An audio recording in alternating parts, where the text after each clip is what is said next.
Halo, assalamualaikum warahmatullahi wabarakatuh.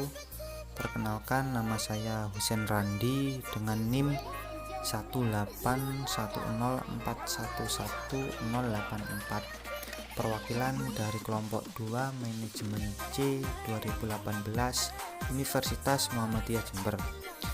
Di sini saya akan membahas dan menganalisis laporan budget biaya bahan mentah pada PT Industri Jamu dan Farmasi Sidomuncul Tbk. Tugas ini untuk memenuhi mata kuliah Corporate Management Budgeting dengan dosen pembimbing Dr. Handes Eko Rarjanto MM. Anggota dari kelompok 2 antara lain yang pertama Husen Randi, yang kedua Faidul Manan, yang ketiga Gina Alhanani, yang keempat Firda, yang kelima Ernawati, yang keenam Dimas Trio, dan yang ketujuh Muhammad Mahendra. Oke, lanjut ke pembahasan yang pertama, pengertian bahan mentah. Anggaran bahan mentah adalah semua anggaran yang berhubungan dan merencanakan secara lebih terperinci tentang penggunaan bahan baku untuk proses produksi selama periode yang akan datang. Menurut pengertian para ahli, bahan mentah yang diperlukan untuk proses produksi dibagi menjadi dua macam, yaitu A. Bahan mentah langsung. Bahan mentah langsung atau direct material adalah semua bahan mentah yang merupakan bagian daripada barang jadi yang dihasilkan. Bahan mentah langsung ini apabila dimasukkan ke dalam pencatatan penganggaran, dicatat ke dalam anggaran bahan mentah. Yang B. Bahan mentah tidak langsung. Bahan mentah tidak langsung atau disebut juga dengan indirect material adalah bahan baku yang ikut berperan dalam proses produksi, tetapi tidak secara langsung tampak pada barang jadi yang dihasilkan. Bahan mentah tidak langsung ini apabila dilakukan pencatatan di dalam penganggaran perusahaan, dicatat di dalam anggaran BOP atau biaya overhead pabrik. Fungsi dan manfaat anggaran kebutuhan bahan mentah. Fungsi anggaran kebutuhan bahan mentah, ada fungsi penting anggaran bahan mentah, yaitu yang pertama, sebagai dasar untuk menyusun budget pembelian bahan mentah. Jumlah satuan bahan mentah yang dibeli ditentukan oleh seberapa banyak satuan bahan mentah yang dibutuhkan oleh berapa banyak satuan bahan mentah dibutuhkan dalam proses produksi. Yang kedua, sebagai dasar untuk menyusun anggaran biaya bahan mentah, besarnya biaya bahan mentah ditentukan oleh seberapa banyak satuan bahan mentah tersebut dibutuhkan untuk proses produksi. Sebagai data dan informasi untuk menyusun anggaran kebutuhan bahan mentah. Manfaat anggaran kebutuhan bahan mentah. Anggaran bahan baku mempunyai 3 pokok, yaitu yang pertama sebagai pedoman kerja, yang kedua sebagai alat untuk menciptakan koordinasi kerja, yang ketiga sebagai alat untuk melakukan pengawasan kerja. Berikutnya ada tujuan penyusunan anggaran bahan mentah. Yang pertama, ada memperkirakan jumlah kebutuhan bahan mentah. Kedua, memperkirakan jumlah pembelian bahan mentah yang dipergunakan. Yang ketiga, sebagai dasar untuk memperkirakan kebutuhan dana yang diperlukan untuk melaksanakan pembelian bahan mentah. Yang keempat, sebagai dasar penyusunan product costing. Yang kelima, sebagai dasar melaksanakan fungsi pengawasan bahan mentah. Selanjutnya yaitu jenis-jenis anggaran bahan mentah. Anggaran bahan mentah terdiri dari 4 bagian, yaitu pertama, anggaran kebutuhan bahan mentah, yang kedua, anggaran pembelian bahan mentah, yang ketiga, anggaran persediaan bahan mentah, dan yang keempat, anggaran biaya bahan mentah yang habis digunakan dalam produksi. Selanjutnya, studi kasus anggaran bahan baku mentah PT Industri Jamu dan Farmasi Sidomuncul Tbk. Yang pertama, bahan tolak angin Kapulaga, harga 35.000 per kilo, kebutuhan per tahun 300 ton, total 10.500.000. Adas 35.000 per kilo, 400 ton, 14 juta. Kayu manis 105.000 per kilo, 250 ton, 26.250.000. Pala 60.000 per kilo, 500 ton, 30 juta.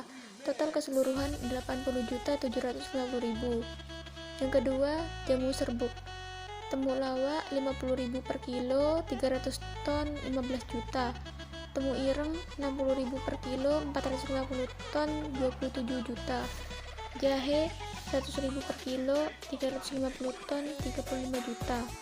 Madu 70.000 per kilo 400 ton 28 juta.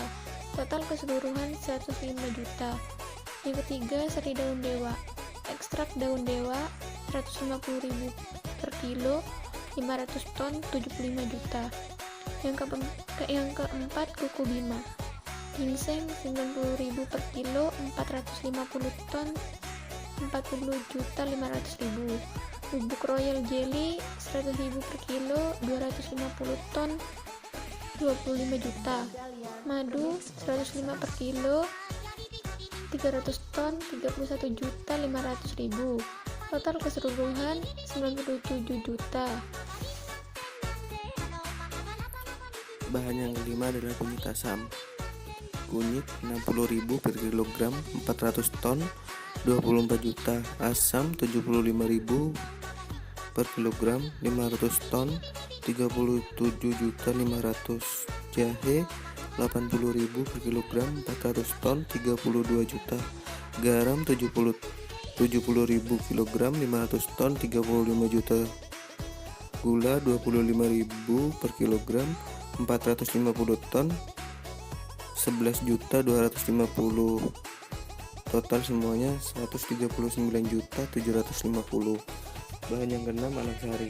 Ekstrak alang-alang 100.000 per kilogram 500 ton 50 juta. Cincau hijau 75.000 per kilogram 450 ton 33 juta 750. Jeruk manis 55.000 per kilogram 500 ton 27 juta 500. Total 111 juta 250. Bahan yang ketujuh, susu jahe. Gula 25.000 per kilogram 400 ton 10 juta. Krim bernabati 60.500 per kilogram 500 ton 32 juta 500. Susu bubuk 45.000 per kilogram 500 ton 22 juta 500. Ekstrak jahe 55.000 per kilogram 450 ton 24 juta 750.000. Total 89 juta 750. Dan bahan yang ke-8 adalah virgin coconut. Helium coconut kokos 100.000 per liter 100 liter 10 juta. Baik, assalamualaikum warahmatullahi wabarakatuh. Kembali lagi bersama saya Muhammad Mahendra dari kelompok 2 dengan NIM 1083 yang ingin membahas lebih lanjut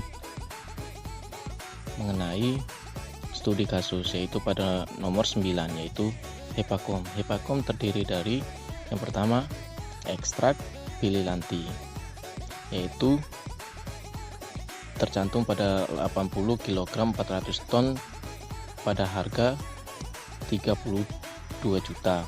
Yang kedua, curcumay rhizomai 200 kg 300 ton dengan harga 75 juta. Kemudian yang ketiga, silimarin, yaitu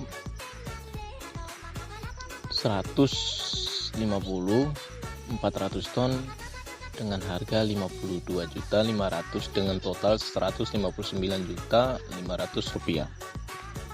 Kemudian yang ke-10, Prostesa. Prostesa terdiri yang pertama ekstrak Valeriana radix 125 kg 500 ton dengan harga 62 juta 500 rupiah. Yang ke-11 yaitu Ricacid. Ricacid terdiri dari Valeria, yaitu 75 kg 500 ton 37 juta. Kemudian yang kedua Andrographidis terdiri dari 700 kg 500 ton dengan harga 35 juta rupiah. Yang ketiga Curcumay 99 kg 300 ton dengan total 29 juta 700 ditambah dengan yang pertama dan yang kedua dengan total 99 juta 700 rupiah. Total keseluruhan yaitu 1 1M Rp30.200.000. Kesimpulannya yaitu, anggaran bahan mentah adalah semua anggaran yang berhubungan dan merencanakan secara lebih terinci tentang penggunaan bahan baku untuk proses produksi selama periode yang akan datang. Menurut pengertian para ahli, bahan mentah yang diperlukan untuk proses produksi dibagi menjadi dua macam, yaitu bahan mentah langsung dan bahan mentah tidak langsung. Data dan informasi digunakan untuk menyusun anggaran kebutuhan bahan mentah adalah rencana produksi yang tertuang dalam anggaran yang akan diproduksi sebagai standar pemakaian bahan baku dari masing-masing bahan baku untuk proses produksi yang ditetapkan dan berlaku di perusahaan. Sekian. Terima kasih untuk teman-teman yang sudah menonton video kami dari kelompok 2 yang membahas laporan budget atau analisa biaya bahan mentah PT Industri Jamu dan Farmasi Sidomuncul Tbk. Jangan lupa like, komen, dan subscribe. Klik tombol lonceng di bawah. Tunggu video-video selanjutnya dari kami. Wassalamualaikum warahmatullahi wabarakatuh.